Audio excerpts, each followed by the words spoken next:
নমস্কার, আমি কৌশিক রায়। সকল দর্শক বন্ধুকে আন্তরিক অভিনন্দন, শুভেচ্ছা জানাই। মেষ রাশি মার্চ 2026 কেমন যাবে? আপনাদের ভাগ্য, কেরিয়ার, কর্ম, প্রেম, শিক্ষা, স্বাস্থ্য, অর্থ, বিজনেস কেমন যেতে চলেছে আজকের এই ভিডিওতে আমি বিস্তারিত আলোচনা করতে চলেছি। না নেগেটিভ না পজিটিভ, যেটা আপনাদের সাথে ধ্রুব সত্য হতে চলেছে। অর্থাৎ এখানে কোনো আমি নেগেটিভ কথা বলবো না, কোনো পজিটিভ সব দিকটা যে পজিটিভ তাও বলবো না। অর্থাৎ যা আপনার সাথে মার্চ মাসে যে যে ঘটনাগুলো আপনি যদি মিশ্র রাশি মানুষ হন, আপনার সাথে যা যা ঘটতে চলেছে পূর্ণাঙ্গ আলোচনা করতে চলেছি। অনেকে বলবেন যে কৌশিকদা আপনি বলছেন সেই জায়গাটা আমার কেন মিলছে না। আমি আবারও বলবো, এটা চন্দ্র রাশি ধরে আলোচনা করছি। এখান থেকে আমি কোনো ব্যক্তিগত জন্মকুণ্ডলী আলোচনা করছি না। আপনার জন্মকুণ্ডলীতে গ্রহগত স্থিতি আমি দেখতে পাচ্ছি না। আপনারা অনেকেই মিশ্র রাশি তো কোটি কোটি মানুষ রয়েছে, প্রত্যেকেরই কিন্তু নবগ্রহ স্থিতি আলাদা, দশা মহাদশা আলাদা রয়েছে। অর্থাৎ প্রত্যেকেই কিন্তু আলাদা আলাদা রেজাল্ট কিন্তু পাবেন। এই যে বর্তমানে যে শনির সাড়ে সাথী হচ্ছে, প্রত্যেক মেষ রাশি কি শনির সাড়ে সাথীর একই রকম রেজাল্ট পাচ্ছেন? না, প্রত্যেকের ক্ষেত্রে কিন্তু ডিফারেন্ট রেজাল্ট রয়েছে। শনির স্থিতি, কর্ম, এই জায়গাগুলোকে কিন্তু বিচার কিন্তু করা একান্তই দরকার রয়েছে। তো আলোচনাটা শুরু করা যাক। মেষ রাশি কেমন যেতে চলেছে মার্চ মাস। প্রথম আসি আপনাদের স্বাস্থ্য। দেখুন, আপনাদের রাশির অধিপতি একাদশভাবে অবস্থান করছে। অর্থাৎ স্বাস্থ্য নিয়ে আমি খুব একটা বড় যে সমস্যা আমি দেখতে পাচ্ছি না। তবে রাহুর সঙ্গে যুক্ত থাকছে। আহ, এখানে কিন্তু আমি বলবো রাগ, জেদ, এই জায়গাগুলো কিন্তু আপনাদের বাড়বে। অর্থাৎ যে কোনো কিছুতে একটু ব্যাড টেম্পারমেন্ট, একটু ইরিটেট হয়ে যাওয়া, এই সম্ভাবনাগুলো কিন্তু মেষ রাশির দেখা যাচ্ছে। তবে আমি বলবো, বিশেষ করে যখন রবি রাশি পরিবর্তন করে আপনার রাশির একাদশভাবে যাবে, তখন কিন্তু আপনার সরাসরি পঞ্চম ভাবকে দেখবে। এই পঞ্চম ভাবকে দেখা মানে আমি বলবো, বিশেষ করে কেতু অবস্থান করছে। বিশেষ করে আমি একটি কথা আপনাদেরকে বলি, কেতু রাহুর সঙ্গে রবি একত্রে অবস্থান, পঞ্চম লর্ড রাহুর সঙ্গে পীড়িত হচ্ছে। অর্থাৎ আপনার এই সময় বিশেষ করে হজমজনিত সমস্যা, আপনার বিশেষ করে পেটের সমস্যা কিছুটা আপনাদেরকে ভোগাবে। আমি বারবার বলি, ফাস্ট ফুড, জাঙ্ক ফুড থেকে যতটা এড়িয়ে থাকবেন, ততদিক কিন্তু আপনারা বেস্ট রেজাল্ট আপনারা কিন্তু পাবেন। কারণ বিশেষ করে আমি আবারও বলছি, রাহুর সাথে রবির সংযোগ বিশেষভাবে আহ, একটু হলেও আপনাদের আহ, পেটের সমস্যা, অ্যাসিডিটির সমস্যাগুলো কিন্তু আপনাদেরকে ভোগাবে। হজমজনিত সমস্যাগুলো কিন্তু আপনাদেরকে ভোগাতে কিন্তু পারে। দেখুন, এ মাসে আবার বৃহস্পতি মার্গী হচ্ছে 11ই মার্চ। আহ, শুক্র আপনার রাশির দ্বাদশে থাকছে। শুক্র আবার 26শে মার্চ আপনার রাশিতে অবস্থান করছে। এবং রবি আপনার 15ই মার্চ পর্যন্ত আপনার রাশির দশমভাবে। 15ই মার্চের পর রাশির একাদশভাবে কিন্তু রবি কিন্তু প্রবেশ করবে। অর্থাৎ এই যে গ্রহের ট্রানজিট এবং চারটি প্ল্যানেট আপনার রাশির একাদশভাবে এবং পঞ্চমভাবে কেতুর অবস্থান, রাশির দ্বাদশভাবে শনির অবস্থান, বেশ কিছু ক্ষেত্রে আপনাদেরকে কিছু পজিটিভ, কিছু নেগেটিভ রেজাল্ট কিন্তু আপনাদেরকে দিবে।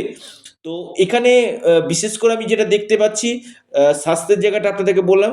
আসি আপনাদের শিক্ষা। দেখুন, পঞ্চমভাবে কেতু মাইন্ডকে ডাইভার্সন করে দিবে। অর্থাৎ আপনি ভাবছেন যে আমি এই কলেজে ভর্তি হব বা আমি এই জায়গাতে অ্যাডমিশন হবো, পঞ্চমভাবে কেতু। অর্থাৎ সঠিকভাবে কোনো কিছু করা বা সঠিক মানে ধীর বা স্থিরভাবে চিন্তা করা, সেটা কিন্তু করতে পারবে না। অর্থাৎ আপনার মাইন্ডকে সেট আপ আপনি করতে পারবেন না।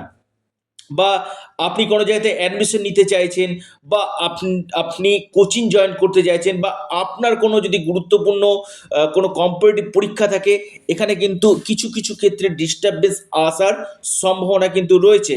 তবে যখন রবি সরাসরি আপনার পঞ্চম ভাবকে দেখবে, তখন কিছুটা এডুকেশনের জায়গাটা আপনাদের ক্ষেত্রে কিন্তু আগের থেকে অনেকটা বেটার রেজাল্ট দিবে এবং উচ্চ শিক্ষার জায়গাটা কিছুটা কিন্তু আপনাদের 15ই মার্চের পর থেকে উচ্চ শিক্ষার জায়গাটা কিন্তু আমি দেখতে পাচ্ছি আপনাদের বেস্ট রেজাল্ট কিন্তু দিতে চলেছে। তবে কেতু অবস্থান করছে তো মাইন্ড ডাইভার্সন আপনাদেরকে করবে।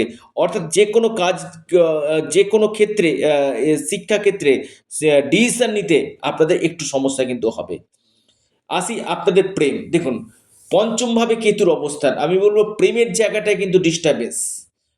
যদিও একাদশভাবে বুধ অবস্থান করছে, পঞ্চম ভাবকে দেখছে, কিছু, কিছু ক্ষেত্রে আপনার সাময়িক কিছু ক্ষেত্রে মনকে ঠিক করবে, কিন্তু কেতু অবস্থান করছে, মঙ্গলের দৃষ্টি পড়ছে, রবির দৃষ্টি পড়ছে। আ বিশেষ করে এই সময়টা আমি বলব প্রেমের ক্ষেত্রে ছোটখাটো আর্গুমেন্ট, নিজেদের মধ্যে মিসআন্ডারস্ট্যান্ডিং, আ কিছু ক্ষেত্রে অ্যাগ্রিনেস চলে আসা, অর্থাৎ রাগ, জেদ এই জায়গাটা আপনাদের বাড়বে। অ্যাগ্রেসিভ হয়ে যাওয়া, এই অ্যাগ্রেসিভের জায়গাটা কিন্তু আমি দেখতে পাচ্ছি। যেহেতু মঙ্গল আপনার আ পঞ্চম ভাবকে দেখছি, কেতু অবস্থান করছে। কেতু কি করে ডিটাচ করে দেয়। অর্থাৎ প্রেমের ক্ষেত্রে কিছু ক্ষেত্রে ডিটাচ হওয়ার জায়গাটা কিন্তু আমি দেখতে পাচ্ছি। তো যাই হোক, আমি বলব খুব একটা যে বড় সমস্যা আমি সেটা বলব না। ছোটখাটো সমস্যা রয়েছে এবং মিসআন্ডারস্ট্যান্ডিং হওয়ার জায়গায় কিন্তু রয়েছে। আম এই জায়গাটা অবশ্যই আপনাদেরকে প্রেমের জায়গাটা একটু খেয়াল কিন্তু রাখতে হবে। অর্থাৎ রাগ জেদকে কমাতে হবে। আসি আপনাদের ক্ষেত্রে বিজনেস। দেখুন, আপনাদের সপ্তম লর্ডকে শুক্র। শুক্র আপনার দ্বাদশভাবে তুঙ্গ গৃহে অবস্থান করছে এবং রাশিতে অবস্থান করে সমসপ্তম দৃষ্টি দিয়ে আপনার সপ্তম ভাবকে দেখছে এবং একাদশভাবে একসঙ্গে চারটি প্ল্যানেটের অবস্থান। আমি বলবো আপনাদের ব্যবসার জায়গাটা ভালো না, খুব ভালো কিন্তু রেজাল্ট আপনাদেরকে কিন্তু দিবে। বিজনেস ক্ষেত্রে আমি উন্নতির জায়গা দেখতে পাচ্ছি। নতুন কোনো ইনভেস্টমেন্ট বিজনেস ক্ষেত্রে হতে পারে বা নতুন কোনো ব্যবসা আপনি কিন্তু আরম্ভ কিন্তু করতে পারেন। অর্থাৎ ব্যবসার জায়গাটা বলবো, বিজনেসের জায়গাটা বলবো, আমি বিশেষভাবে আপনারা কিন্তু ভালো ফল, শুভ ফল কিন্তু পাবেন। ব্যবসা নিয়ে কোনো সমস্যা আমি দেখতে পাচ্ছি না। এবার আসি আপনাদের ভাগ্য। দেখুন, আপনাদের ভাগ্যপতিকে বৃহস্পতি থার্ড হাউসে দৃষ্টি দিচ্ছে এবং 11ই মার্চ থেকে মার্গী হচ্ছে। মার্গী বৃহস্পতি আপনার ভাগ্য ভাবকে দিচ্ছে। অর্থাৎ ভাগ্যের সাপোর্ট আপনি পাবেন আপনারা। অর্থাৎ যে প্রতিবন্ধকতাগুলো চলছিল, যে ডিস্টার্বেন্সগুলো চলছিল, কিছু ক্ষেত্রে সবকিছু একটা আপনার বন্ধ হয়ে যাচ্ছিল। সে আপনি কোনো জায়গা থেকে অর্থ পাবেন বা আপনার কোনো ক্ষেত্রে যারা ট্রেডিং করছেন, ট্রেডিংয়ের ক্ষেত্রে সমস্যা হচ্ছিল বা আপনি কোনো জায়গাতে ইনভেস্টমেন্ট করতে চাইছেন সেখানে সমস্যা হচ্ছিল। এই 11ই মার্চের পর থেকে আপনারা ট্রেডিং করতে পারেন।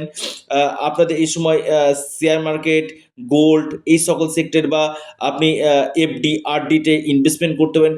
বিশেষভাবে আপনারা শুভ ফল আপনারা পাবেন এবং পৈতৃক সূত্রে কিছু ক্ষেত্রে আপনারা সম্পত্তি লাভ, ছোটখাটো ভ্রমণ যোগ আমি দেখতে পাচ্ছি। আপনি যদি মেষ রাশির মানুষ হন, এই সময়টা ছোটখাটো ভ্রমণ আপনাদের থাকছে এবং মেষ রাশির ক্ষেত্রে ভাগ্যভাবে বৃহস্পতির দৃষ্টি আপনাদের ভাগ্য উজ্জ্বল করবে। ভাগ্যের দ্বারা যে কাজগুলো হয় সেই জায়গাগুলো হবে এবং দৈব কৃপা, ঈশ্বরের কৃপা আপনারা কিন্তু পেতে চলেছেন।